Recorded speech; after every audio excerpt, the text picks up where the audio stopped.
സുജാതെ, ഈടെന്തോ നമ്മുടെ ഇടവഴിയിൽ ആൾക്കാർ കുറഞ്ഞ പോലെ നിനക്ക് തോന്നിയിട്ടുണ്ടോ? ഒച്ചയും ബഹളവും ഒക്കെ ആകെ കുറഞ്ഞ പോലെ. നിങ്ങളുടെ കൂട്ടുകാർ അനന്തനും വിഷ്ണുവും ജർമ്മനിക്ക് പോയില്ലേ? വൈകിട്ട് ആഴ്ചവട്ടിൽ സ്ഥലം വെച്ചിരിക്കാൻ ആരുമില്ലാത്തതുകൊണ്ട് തോന്നുന്നതാ. അവരൊക്കെ തിരിച്ചു വരുമായിരിക്കുമല്ലേ? എങ്ങനെയാണോ ഈ തണുപ്പത്തൊക്കെ കഴിഞ്ഞുകൂടുന്നത്? അനന്തന്റെ ഭാര്യ സാവിത്രിയോട് ഞാൻ ഇന്നലെ സംസാരിച്ചതാ. അവളെ സംസാരം കേട്ട് അടുത്തൊന്നും അവർ ഇങ്ങോട്ട് വരുമെന്ന് തോന്നുന്നില്ല. വിജയം വരുന്നുണ്ടല്ലോ. എന്താ വിജയ, രാവിലെ തന്നെ? വിജയ, ചായ എടുക്കട്ടെ? പിന്നെന്താ, കടുപ്പത്തിൽ ഗ്രീൻ ടീ പോന്നോട്ടെ. വിജയന് പ്രത്യേകം വാങ്ങി വെച്ചതാ ഗ്രീൻ ടീ. ഇപ്പൊ കൊണ്ടുവരാം. ജയദേവ, ഞാനും എന്റെ മകനും ചേർന്നൊരു പുതിയ സംരംഭം തുടങ്ങുകയാണ്. ഇത് അതിന്റെ ഇൻവിറ്റേഷൻ കാർഡാണ്. ജയദേവനും സുജാതയും ഒന്ന് കണ്ടു നോക്കൂ, നിങ്ങൾക്ക് എന്തായാലും ഇഷ്ടപ്പെടും. ഇതെന്താടാ വിജയൻ റിട്ടയർമെന്റ് കമ്മ്യൂണിറ്റി? ഇതെന്താ സാധനം? ജയദേവ, ഇത് നമ്മുടെ നാട്ടിൽ നല്ല സ്കോപ്പുള്ള ഐറ്റമാണ്. നമ്മുടെ പുതുതലമുറയിലെ കുട്ടികളൊക്കെ ജർമ്മനി, UK, കാനഡയിലൊക്കെ കുടിയേറാൻ തീരുമാനിച്ചിരിക്കുകയല്ലേ. ഇനി 10 വർഷത്തിനുള്ളിൽ പ്രായമായവരെ പരിചരിക്കാൻ കേരളത്തിലെ ബെസ്റ്റ് ബിസിനസ് ഇതാ. വിജയൻ റിട്ടയർമെന്റ് കമ്മ്യൂണിറ്റിയിൽ എന്താടാ ഉള്ളത്? എന്താ ഉള്ളതെന്നോ? എന്താ എല്ലാത്തിനും ചോദിക്കും ജയദേവ. 24 മണിക്കൂർ നമ്മളെ നോക്കാൻ നഴ്സുമാരുണ്ടാകും. പിന്നെ സ്വിമ്മിംഗ് പൂൾ, ഷട്ടിൽ ബാഡ്മിന്റൺ, ജക്കൂസ്, എല്ലാ ലക്ഷറി സാധനങ്ങളും നമ്മുടെ സെന്ററിലുണ്ട്. ജക്കൂസോ? അതെന്താടാ സാധനം? ജക്കൂസ് അല്ല, ജക്കൂസി. അതൊരു ചെറിയ സ്വിമ്മിംഗ് പൂളാ. നമ്മുടെ നടുവേദനയൊക്കെ കുറെ അത് മസാജ് ചെയ്ത്. എന്താ വിജയ, നീയും മകനും ചേർന്ന് ഒരു വൃദ്ധസദനമൊക്കെ തുടങ്ങി നോക്കല്ലോ? അതൊക്കെ പഴജന്മർ പറയുന്ന പേരല്ലേ സുജാതെ. ഇത് അത്യാധുനിക ലക്ഷറി റിട്ടയർമെന്റ് കമ്മ്യൂണിറ്റിയാ. എടാ വൃദ്ധസദനത്തെ പേര് മാറ്റി വിളിച്ചാൽ ഞങ്ങൾക്കൊന്നും മനസ്സിലാകാന്ന് വിചാരിച്ചോ? അതല്ല ജയദേവ. ഞങ്ങൾക്ക് 3 മക്കളാ. വൃദ്ധസദനത്തിലൊന്നും ജീവിക്കേണ്ട ഗതി ഞങ്ങൾക്ക് വരില്ല. അങ്ങനെയല്ല സുജാതെ. ഇനി അടുത്ത തവണ ഇവൻ വരുമ്പോ ഗ്രീൻ ടീ ഒന്നും കൊടുക്കണ്ട, നല്ല പഞ്ചാര ഇട്ട് ചായ കൊടുത്താൽ മതി. ഞാൻ പിന്നെ വരാം. ഇന്ന് നിങ്ങളുടെ മൂഡ് ശരിയില്ലെന്ന് തോന്നുന്നു. അതാ നല്ലത്, അവന്റെ ഒരു വൃദ്ധസദനം.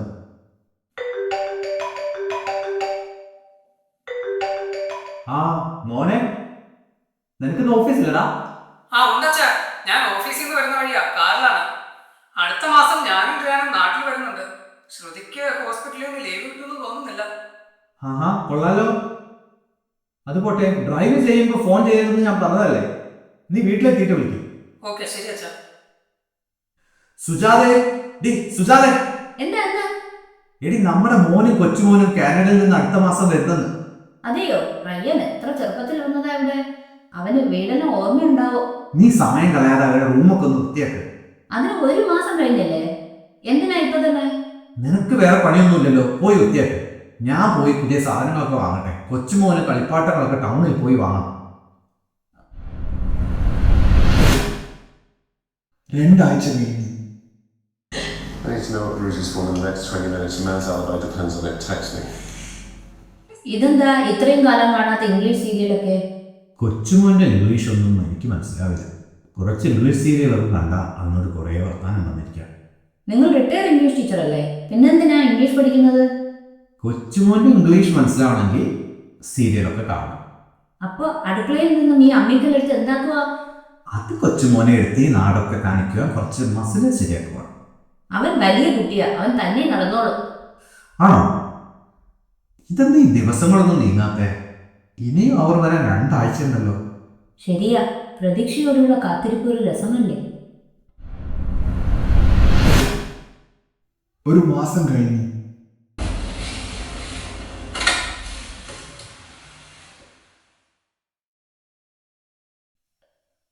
Poopa, where's my popsicles? Dad told me I have lots of popsicles. അതെന്താടാ ഈ പോപ്സിക്കിൾ? അത് കോലൈസിന് കാനഡയിൽ പറയുന്ന പേരാണ് അച്ഛാ. ഓ, I will buy a mini popsicle for you. Do you want a biscuit? I have many. Grandpa is asking if you want cookies. നിങ്ങൾ പിന്നെന്തിനാ English സീരിയലൊക്കെ കണ്ടത്? അവൻ പറയുന്നത് നിങ്ങൾക്കും മനസ്സിലാകുന്നില്ല, നിങ്ങൾ പറയുന്നത് അവനും മനസ്സിലാകുന്നില്ല. അത് എനിക്ക് തോന്നുന്നു ഞാൻ കണ്ടത് ബ്രിട്ടീഷ് സീരിയലാണ്. ഇവർ പറയുന്ന അമേരിക്കൻ ഇംഗ്ലീഷാണ്. അടുത്ത തവണ വേറെ സീരിയൽ കാണും.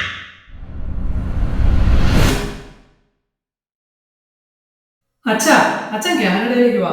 അവിടെ അച്ഛൻ എപ്പോഴും കൂട്ടുകാരുണ്ടാവും. പിന്നെ റിയാനോടൊപ്പം അച്ഛൻ എപ്പോഴും മിണ്ടിയും പറഞ്ഞിരിക്കാം. നീ എന്താടാ പറയുന്നത്? നിങ്ങളുടെ എയർപോർട്ടിൽ കാൽ കുത്തുമ്പോഴേ എനിക്ക് അസുഖം വരും.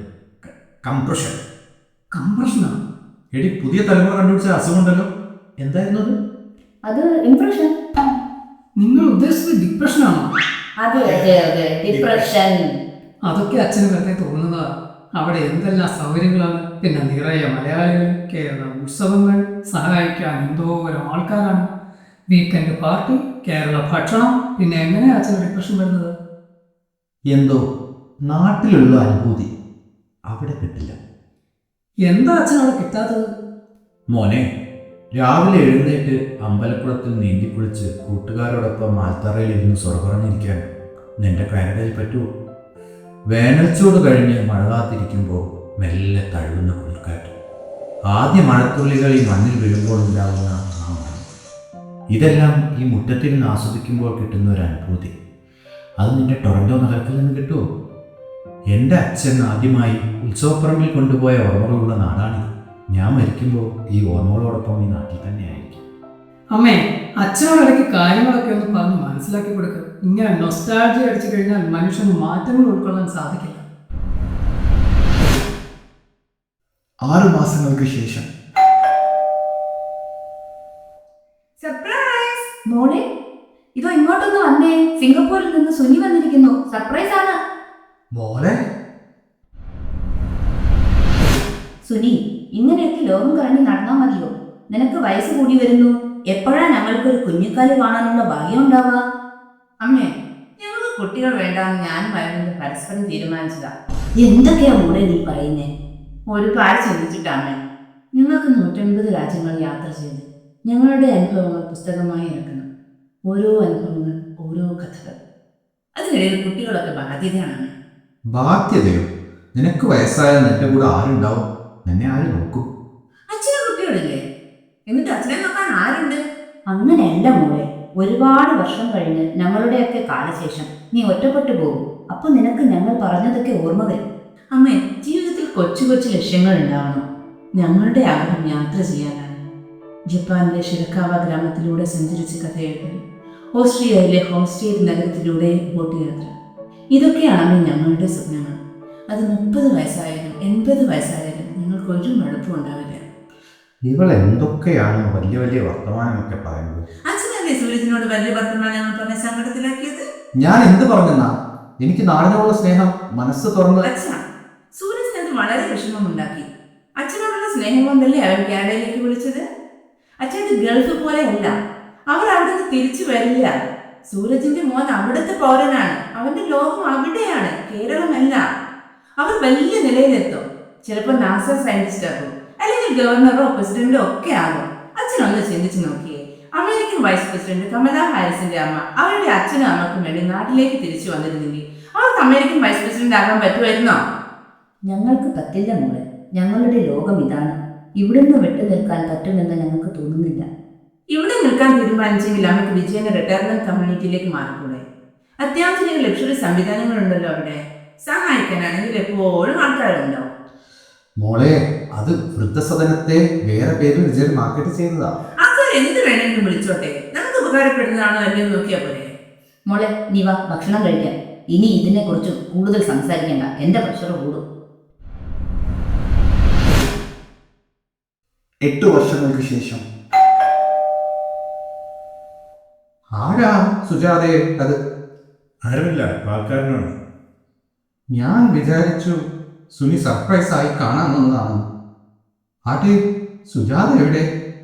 ഞാൻ പലതവണ പറഞ്ഞതല്ലേ, ഞാൻ കരുണൻ, ഇവിടുത്തെ ഹോം നഴ്സാണ്. സുജാത 2 മാസം മുന്നേ മരിച്ചെന്ന് പലതവണ പറഞ്ഞതല്ലേ. ദാ ഭക്ഷണം എടുത്ത് വെച്ചിട്ടുണ്ട്. പിന്നെ ഞാനിന്ന് രാത്രി വീട് വരെ പോവാണ്.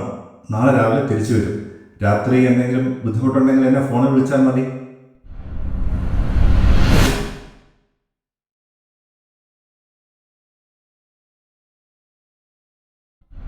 Grandpa, where's my popsicle?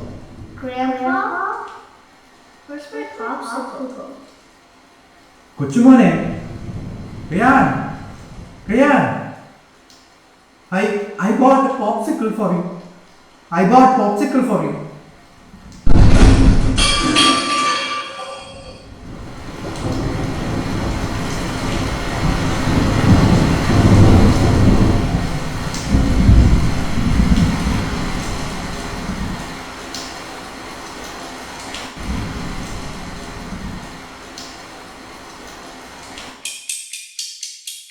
Jayadevan, ഞാൻ പറയുന്നത് കേൾക്കാമോ? അച്ഛാ, അച്ഛന് ഞങ്ങൾ പറയുന്നത് കേൾക്കാൻ പറ്റുന്നുണ്ടോ? ആ ആ ശാരദ. ഞാൻ ശാരദയല്ല, ഡോക്ടർ ദീപ, ജയദേവന്റെ ഡോക്ടറാണ്. ശാരദ എൻ്റെ അമ്മയാണ്. അച്ഛാ, അച്ഛൻ എന്താണ് സംഭവിച്ചത് വല്ല ഓർമ്മയുണ്ടോ?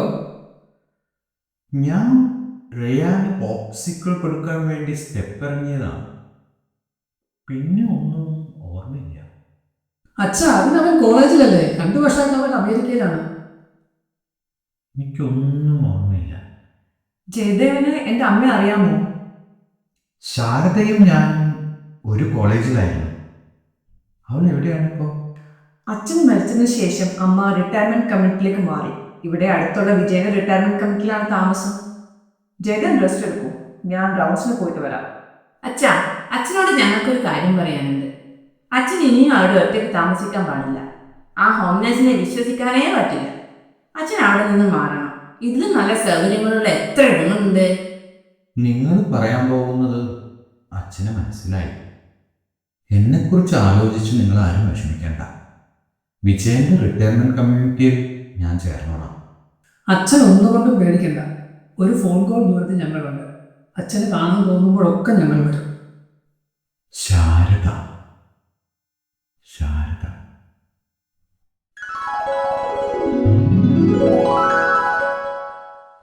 50 വർഷങ്ങൾക്ക് മുമ്പ്.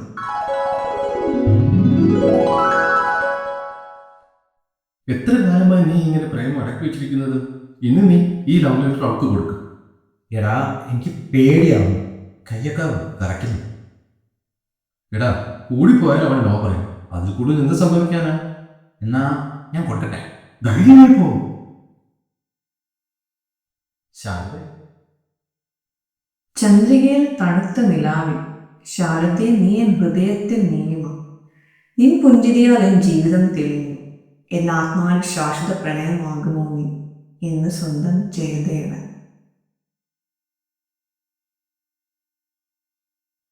ജയദേവൻ, ജയദേവൻ, നിങ്ങളെ എനിക്ക് നല്ലോണം അറിയാം. ആർട്സ് ക്ലബ് വെച്ച് ജയദേവന്റെ പെർഫോമൻസ് പലതവണ കണ്ട് ഇഷ്ടപ്പെട്ടിട്ടുണ്ട്. പിന്നെ ഞങ്ങൾ ജൂനിയേഴ്സിനെ പലതവണ രാഗിൽ നിന്ന് രക്ഷപ്പെടുത്തിയതും കണ്ടിട്ടുണ്ട്. നിങ്ങൾ നല്ലൊരു മനുഷ്യനാണ്. ആണോ? എന്നാൽ ഞാൻ മാത്രം ഈ ബന്ധത്തിന് ഇഷ്ടപ്പെട്ടാൽ പോരാ, എൻ്റെ വീട്ടുകാർ കൂടി അനുവദിക്കണം. ശാരദ റെഡിയാണെങ്കിൽ ഞാൻ അച്ഛനോട് സംസാരിച്ചോളാം. അച്ഛനോടല്ല, എൻ്റെ ഭർത്താവിനോടും 1 വയസ്സുള്ള മോളോടും. അവൾ നോ പറഞ്ഞേ. നോ പറഞ്ഞിരുന്നെങ്കിൽ ഇത്രയും ചമ്മൽ ഉണ്ടാവുമായിരുന്നില്ല. എന്താണ്? എന്താ അവൾ പറഞ്ഞേ?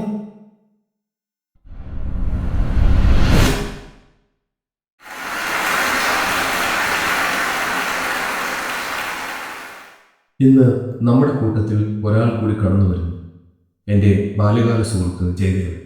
Please come. എല്ലാവർക്കും നമസ്കാരം. ഞാൻ ജയദേവൻ. ജീവിതകാലം മുഴുവൻ ഇതുപോലെ ഒരു സ്ഥലത്ത് കാലുകുത്തില്ല എന്ന് വിചാരിച്ച ആളാണ് ഞാൻ. കോമൺ സ്വിഫ്റ്റ് എന്നറിയപ്പെടുന്ന ഒരു പക്ഷിയുണ്ട്. ജീവിതകാലം മൊത്തം അത് യാത്രയിലാണ്. ഒരു ദേശാടനം. ചിലപ്പോൾ യൂറോപ്പിൽ, ചിലപ്പോൾ ഏഷ്യയിൽ, അല്ലെങ്കിൽ ആഫ്രിക്കയിൽ. അത് പറന്നുകൊണ്ടേയിരിക്കും. കാലാവസ്ഥ പഠിച്ച് മനസ്സിലാക്കി, ഭക്ഷണം തേടി, എവിടെയാണ് ഭക്ഷണം കൂടുതലുള്ളത് എന്ന് മനസ്സിലാക്കി യാത്രയുടെ ദിശ മാറ്റിക്കൊണ്ടേയിരിക്കും. മറ്റു പക്ഷികളെപ്പോലെ ഒരു സീസൺ കഴിഞ്ഞാൽ തിരിച്ച് വാസസ്ഥലത്തേക്ക് അത് മടങ്ങിയെത്താറില്ല. മനുഷ്യനും ഈ കോമൺ സ്വിഫ്റ്റ് പക്ഷി പോലെയാണ്. മെച്ചപ്പെട്ട ജീവിത രീതി കാണുമ്പോൾ കുടിയേറുന്നത് മനുഷ്യ സഹജമാണ്. നമ്മുടെ പൂർവികർ ഈ കൊച്ചു കേരളത്തിലെത്തിയതും മെച്ചപ്പെട്ട ജീവിത രീതി കണ്ടിട്ടായിരിക്കാം. തലമുറകൾ കഴിഞ്ഞു. പിന്നെ ഇത് നമ്മുടെ സ്വന്തം നാടായി. പക്ഷികൾ കൂടുവിട്ട് പച്ചപ്പ് തേടാൻ പോകുമ്പോൾ തനിമയുടെ ചങ്ങല കൊണ്ട് അവരെ ബന്ധനസ്ഥരാക്കാതിരിക്കുക. എന്നെ ഇന്ന് ഇവിടെ എത്താൻ പ്രേരിപ്പിച്ചത് എൻ്റെ മോൾ പറഞ്ഞൊരു വാക്കാണ്, ഇക്കിഗായ്. നമ്മുടെ ജീവിതത്തിൽ നമുക്കൊരു ലക്ഷ്യമുണ്ടാകും, അല്ലെങ്കിൽ കൊച്ചു കൊച്ചു ലക്ഷ്യങ്ങൾ. രാവിലെ നമ്മളെ എഴുന്നേൽക്കാൻ പ്രേരിപ്പിക്കുന്ന ലക്ഷ്യം. അത് നമുക്ക് ഇഷ്ടപ്പെട്ടവർക്ക് ഭക്ഷണം ഉണ്ടാക്കി കൊടുക്കുമ്പോൾ അവരിൽ കാണാൻ ആഗ്രഹിക്കുന്ന സന്തോഷമാവാം.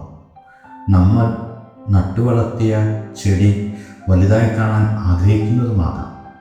അതുമല്ലെങ്കിൽ നമ്മൾ ആഗ്രഹിച്ച് കിട്ടാതെ പോയ പ്രിയതമയുടെ ഒരു പുഞ്ചിരിയാണ്. ജീവിതത്തിൻ്റെ അവസാന നാൾ വരെ കൊതിയോടെ ഉറ്റുനോക്കാൻ ഒരിടം. അതായിരിക്കും എൻ്റെ കൂട്ടുകാരൻ വിജയൻ്റെ റിട്ടയർമെൻറ്റ് കമ്മ്യൂണിറ്റി.